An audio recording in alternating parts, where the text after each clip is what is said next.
انسانوں کی عظیم اکثریت کیسی کیسی مشکلات کے ساتھ دوچار ہوتی ہے۔ عظیم اکثریت وہ ہے کہ جو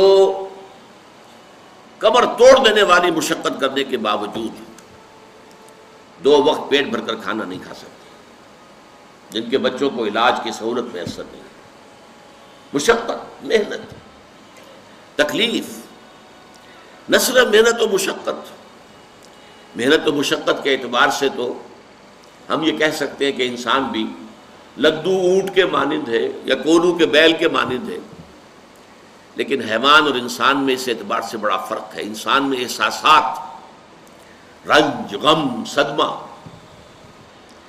کسی جانور کا بچہ جب جوان ہو گیا اس کے بعد وہ جانے اس کی زندگی علیحدہ ہے، والدین کی علیحدہ ہے، والدین بھی پتہ نہیں کوئی ان کا جوڑا ہے کہ نہیں مستقل۔ لیکن یہاں کیا ہوتا ہے؟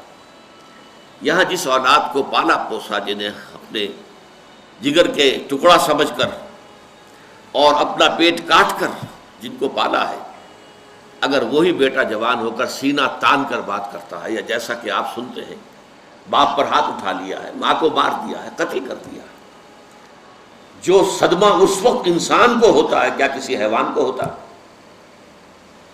یہ صدمات، یہ رنج و غم، قرآن مجید میں ایک پوری سورہ مبارکہ ہے اسی پر، جس کا مرکزی مضمون یہی ہے، لا اقسم بہذا البلد وانت حل بہذا البلد ووالد وما ولد لقد خلقنا الانسان فی کبد۔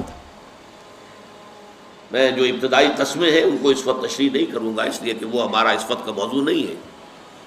جس چیز پر قسمیں کھائیں اللہ نے 3، لا اقسم بہذا البلد وانت حل بہذا البلد ووالد وما ولد، 3 قسمیں کھا کر بات کیا کہی؟ ہم نے انسان کو محنت اور مشقت ہی میں پیدا کیا ہے۔ محنت اور مشقت ہر انسان کا مقدر ہے۔ عام طور پر سمجھا یہ جاتا ہے کہ غریب لوگوں کے لیے یہ معاملہ ہے، نہیں، اصل میں محنت اور مشقت کی شکلیں مختلف ہیں۔ کوئی شخص دفتر میں بیٹھا ہوا مشقت کر رہا ہے، کسی کی ذہنی مشقت زیادہ ہے، کسی کی جسمانی مشقت زیادہ ہے۔ یہ جسمانی مشقت والا جو ہے تھک ہار کر رات کو سوتا ہے تو صبح کی خبر لائے گا، وہ پوری طرح ٹانگیں پھیلا کر سوتا ہے۔ اور یہ جو ذہنی مشقت کرنے والے ہیں، لمبی لمبی کاروں میں چلنے والے اور بڑے بڑے محلوں میں رہنے والے، ایئر کنڈیشنڈ آفیسز اور بنگلوں میں رہنے والے، ان کی راتوں کی نیند حرام ہو جاتی ہے۔ ان کو جو مسائل درپیش ہوتے ہیں، انہیں جو صدمے ہوتے ہیں، انہیں جو فرسٹریشنز ہوتی ہیں، یہ نقصان ہو گیا ہے، یہ معاملہ ہو گیا ہے، فلاں نے یہ کر دیا ہے، فلاں پرابلم پیدا ہو گیا ہے، یہ ساری چیزیں جو ہے یہ اس غریب مزدور کے لیے نہیں ہوتی۔ آپ کو معلوم ہے ہپنوٹکس کی ضرورت جو ہے انہی عمرا کو ہوتی ہے، سیڈیٹیوز کی ضرورت انہی کو ہوتی ہے، ٹرینکولائزرز انہی کو چاہیے، انہیں نرم گدیلوں کے اوپر نیند نہیں آتی۔ تو مشقت اور محنت ہر ایک کے لیے ہے۔ صدمہ، غالب نے بہت خوب کہا تھا، قید حیات و بند غم اصل میں دونوں ایک ہے۔ موت سے پہلے آدمی غم سے نجات پائے کیوں؟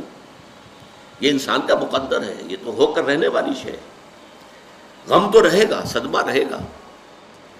آپ کو شاید یاد آیا ہو، ایک بڑی عظیم ہستی گزری ہے انسانی تاریخ میں، گوتم بدھ، کپل وستو کا شہزادہ، at the prime of his youth, 30 برس کی عمر، اس نے مشاہدہ کیا لوگوں کو، لوگ دکھوں میں ہیں، لوگوں کے لیے مصیبتیں ہیں، لوگوں کے لیے تکلیفیں ہیں۔ ایک اندھا آدمی دیکھا اس نے چلتا ہوا جو ٹھوکر کھا کے گرا اس کے نگاہوں کے سامنے، اس نے سوچا یہ کیا ہو رہا ہے، کیوں ہے یہ اندھا کیوں ہے؟ کسی کو اندھا پیدا کر دیا جاتا ہے، پیدائشی اندھا۔ کسی والدین کے سامنے اس کو بچہ جو ہے دم توڑ رہا ہے، کچھ نہیں کر سکتے، ٹک ٹک دیدم دم نہ کشیدم، جا رہا ہے تمہارے ہاتھوں میں سے، نکل رہا ہے، جا رہا ہے۔ قرآن مجید میں بھی سورہ واقعہ میں قسم کھائی گئی ہے، فلولا ان کنتم غیر مدینین ترجعونہا ان کنتم صادقین، واپس لے سکتے ہو تو لے لو، موت کے پنجے سے چھڑا لو اگر تمہارے اندر کوئی طاقت ہے۔ نہیں، جا رہا ہے، رو رہا ہے۔ یہی وجہ ہے کہ پھر وہ اس فکر میں یہ دکھ کیوں ہے انسان کا مقدر، اس کا سبب تلاش کرنے کے لیے پھر اس سے نکلنے کا راستہ کیا ہے۔ اس سے نجات کیسے ہوگی؟ نروان کیسے ملے گا؟ پھر آپ کو معلوم ہے 30 برس کی عمر میں جوانی کا دور، جوان بیوی کو رات کو سوتے ہوئے چھوڑ کر گیا ہے، شیرخوار بچہ چھوڑ کر گیا، محل چھوڑ کر جا کر خاک چھانی ہے، کہاں کہاں پھرا ہے، کن کن رشیوں منیوں کی خدمتیں کی ہیں، کہاں کہاں گیا ہے، کتنا وقت لگایا ہے، کن کن جنگلات جو ہے اس کے خاک چھانی ہے اس نے۔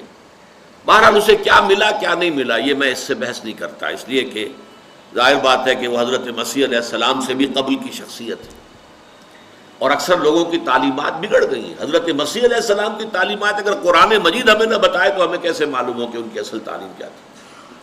عیسائی جس مسیح کو ماننے والے ہیں اس مسیح کو تو ہم نہیں مانتے، اللہ کا بیٹا تو ہم نہیں مانتے، لیکن اگر قرآن مجید واضح نہ کرتا تو ہمیں کیسے معلوم ہوگا؟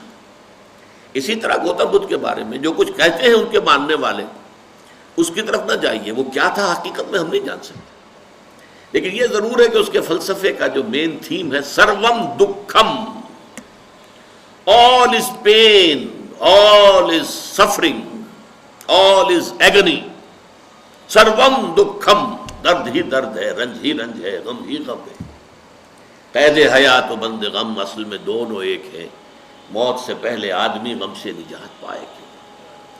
لیکن اس اعتبار سے اگر آپ غور کریں گے تو چلیے انسان حیوانات کی صف میں آ گیا بس، لیکن نہیں، انسان کی ہیومن ٹریجڈی کا نقطہ عروج بالکل ایک اور ہے۔ مرنے کے بعد پھر اٹھایا جائے گا، پھر جواب طلبی ہوگی، کیا کرتے رہے زندگی بھر؟ تم نے حقیقت کو پہچاننے کی کوشش کی؟ تم نے حق پر چلنے کی کوشش کی؟ یا تم نے ظلم کیے، زیادتیاں کی، ناانصافیاں کی؟ آؤ حساب دو۔ حیوان سے یہ محاسبہ نہیں ہے، نباتات اور حیوانات اس سے بری ہے، انسان ہے۔ اس پر بھی ایک سورت ہے قرآن مجید کی، سورۃ الانشقاق، یا ایھا الانسان انک کادح الی ربک کدحا فملاقیہ، اے انسان تیرا معاملہ یہ ہے تو مشقت پر مشقت جھیل کر، تکلیفیں پر تکلیفیں برداشت کر کے پھر ایک دن اپنے پروردگار کے حضور میں حاضر ہوگا جواب دہی کے لیے۔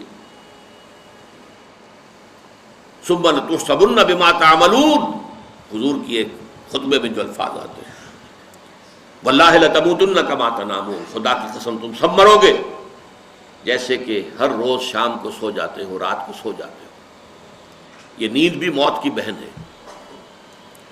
ثم لتبعثن کما تستيقظون، لیکن پھر جیسے روزانہ صبح بیدار ہوتے ہو ایسے ہی ایک صبح قیامت آئے گی کہ سب اٹھا لیے جاؤ۔ ثم لتحسبن بما تعملون، پھر تمہارا محاسبہ ہوگا، that grand accountability، وہ مسئولیت عظیم، پوری زندگی کا حساب، چھوٹی سی چھوٹی باتیں۔